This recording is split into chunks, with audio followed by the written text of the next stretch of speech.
Hi everyone, it is truly an honor for me to be part of this Meindl Legacy program. So my name is Peng Zheng. I got my master's degree from Georgia Tech with Dr. James Meindl and Dr. Zheng. I'm currently a PhD candidate at UC Berkeley. So today I'm going to share about with you about my research about nanoelectronics to the scaling limit. So my research is basically about keeping Moore's law alive and pushing it to the limit. So indeed, Moore's law really has set a cadence for advancement in the manufacturing technology of integrated circuit for the past 5 decades.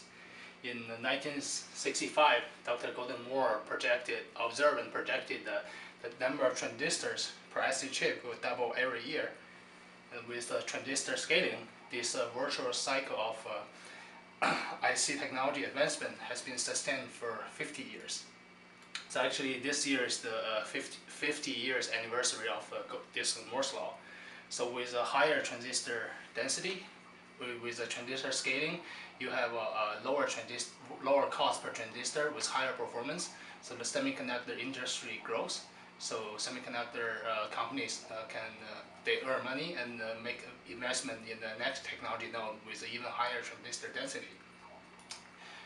So actually, in this year's ISSCC, so President of Samsung presented that the number of transistors per IC chip has continued to increase through now in this year.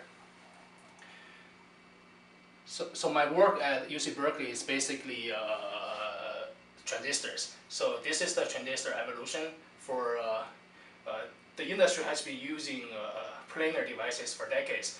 For these devices, you see that this here is the source and drain, and you use the gate to control the channel. The gate is sort of like the control of this switch. So mainly the electrons or holes, the carriers are traveling at this surface. But once, all you guys know, that this technology has been shrinking for decades.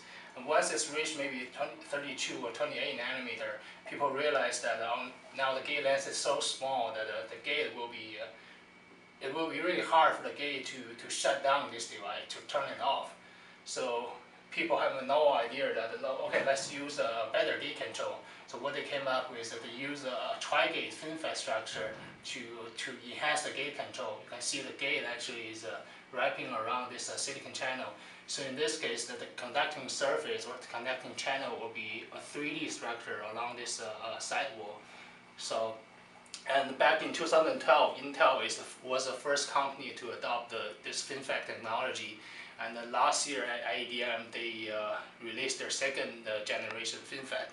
So beyond that, say like 7 nanometer, people think maybe FinFET will also reach an end. So people are proposing that maybe we need a stacked nanowires to facilitate ultimate gate length scaling.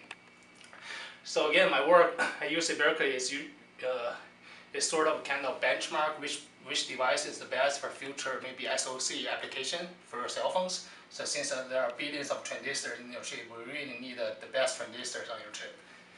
So back in my research at Georgia Tech, I was working on graphene because people think that eventually we'll reach an end for silicon, and graphene is actually generally regarded as the most promising material for post-silicon technology. This is because graphene actually have orders of magnitude higher mobility than silicon, and also it has other interesting properties. So this is a top SEM image that we did back at Georgia Tech. So we were able to fabricate 30 nanometer wide graphene nano ribbons with the e-beam lithography tool at Georgia Tech Institute of Electronics and Technology. So, but nothing is perfect. Once we zoom into these ribbons, we realize that this 30 nanometer wide ribbons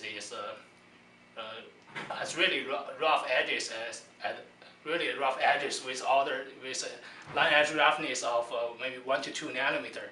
So in this case, actually, this rough edges will behave as a scattering size for electrons when they transport along these ribbons. So eventually what we did is that we found a way to expose these 1 to 2 nanometer rough edges, and we use hydrogen to passivate these edges so that when electron travels through this nano ribbons, they will see less scattering, so they will maintain their high mobility property. So I guess I just want to give you an overview of my research in Georgia Tech, also in UC Berkeley. I do think that nanoelectronics and semiconductor is a really exciting area, so I encourage you to jump in this field, and you can literally use your wisdom and hard work to change the world. Thanks.